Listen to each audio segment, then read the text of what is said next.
If you're being blackmailed for cheating on your wife, what do you do?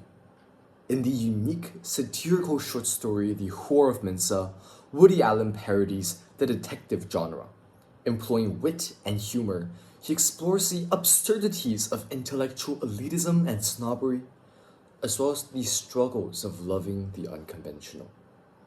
What will happen if prostitution is intellectual instead of sexual? Let's find out by following the story of Detective Kaiser Lopowitz. I give you The Whore of Mensa by Woody Allen.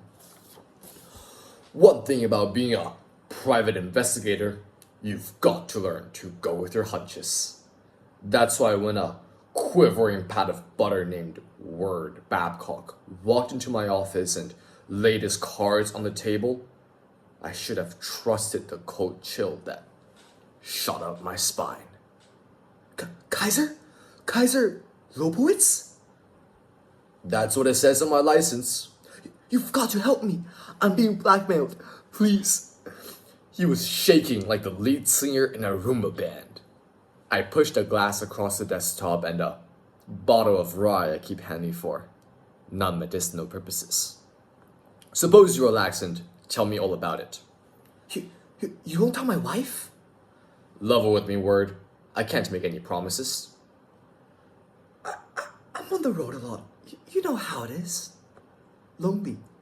Oh, not what you're thinking. See, Kaiser, I'm basically an intellectual. Sure, a guy can meet all the bimbos he wants, but the really brainy women, they're not so easy to find on short notice.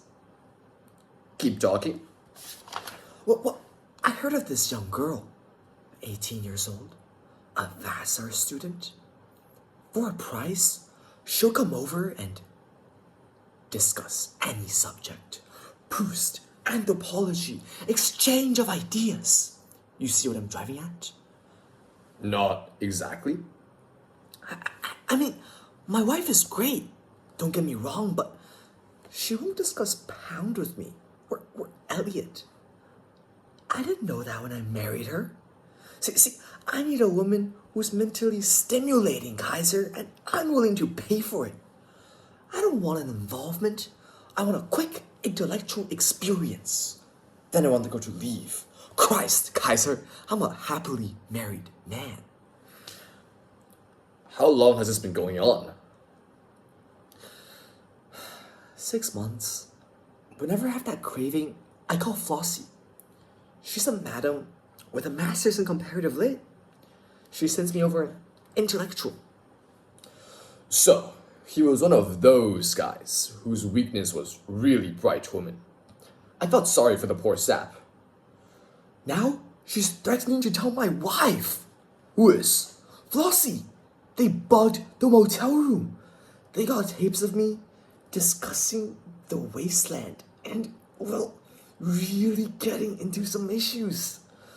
They want 10 grand, Kaiser. You've got to help me. Carla would die if she knew. She didn't turn me on up here. Get Flossie on the phone for me. Seconds later, a silky voice answered, and I told her what was on my mind.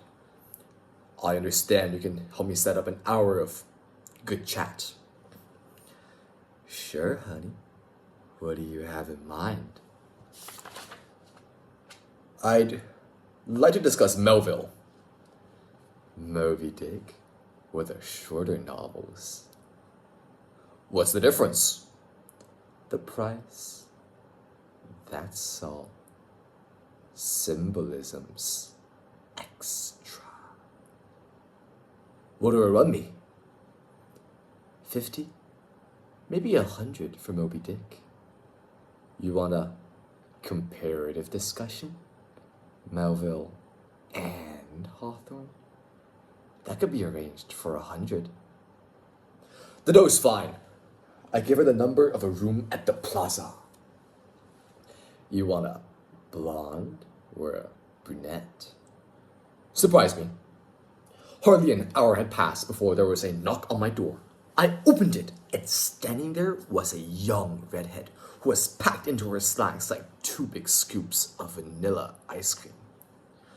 Hi, I'm Sherry. They really knew how to appeal to your fantasies. Long straight hair, leather bag, silver earrings, no makeup. Shall we begin? I motioned her to the couch.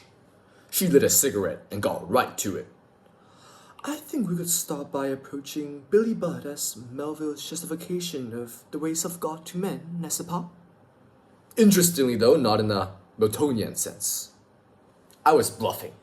I wanted to see if she would go for it.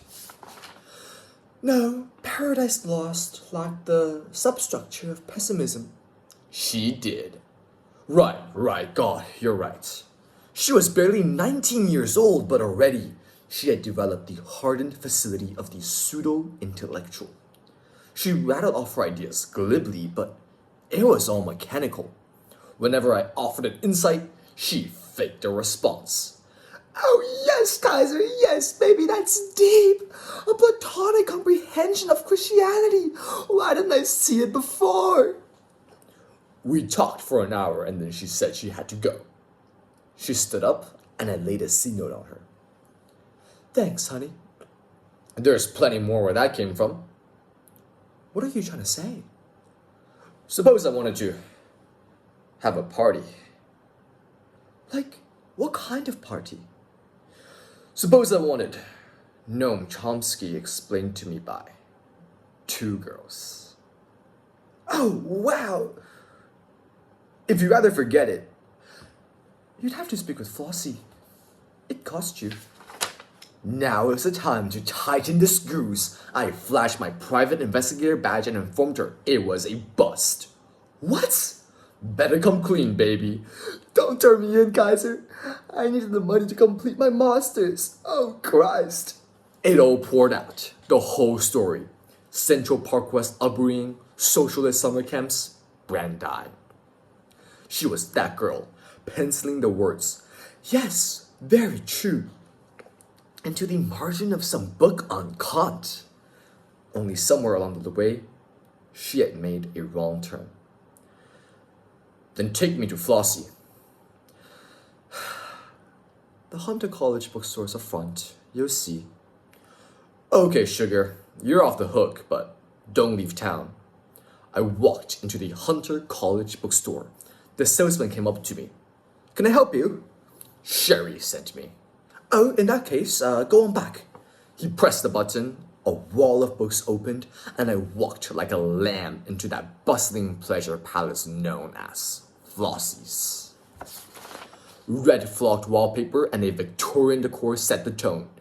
Pale, nervous girls with black-rimmed glasses and blonde-cut hair lolled around on sofas, riffling Penguin classics provocatively. But it wasn't just intellectual experiences. They were peddling emotional ones too. For $50, I learned you could relate without getting close. For $100, a girl will lend you her Patalk records, have dinner, and then let you watch. Well, she had an anxiety attack. For $150, you could listen to FM radio with twins. For $3, you got the works. A thin, Jewish brunette would pretend to pick you up at the Museum of Modern Art, let you read her masters, get you involved in a screaming Coeur d'Alene's over Freud's conception of women, and then fake a suicide of your choosing. The perfect evening for some guys. Like what you see, I turned around and suddenly found myself standing face to face with the businessman of a 38. It was Flossie, alright. Quickly, before she could tighten her finger on the trigger, I went into action. Heaving forward, I snapped my elbow across her jaw and grabbed the gun as she fell back. She hit the ground like a ton of bricks. She was still whimpering when the police showed up. Nice work, Kaiser, Sergeant Holmes said. When we're through with this, the FBI wants to have a talk. A little matter involving some gamblers and an annotated copy of Dante's Inferno. Take her away, boys. Thank you.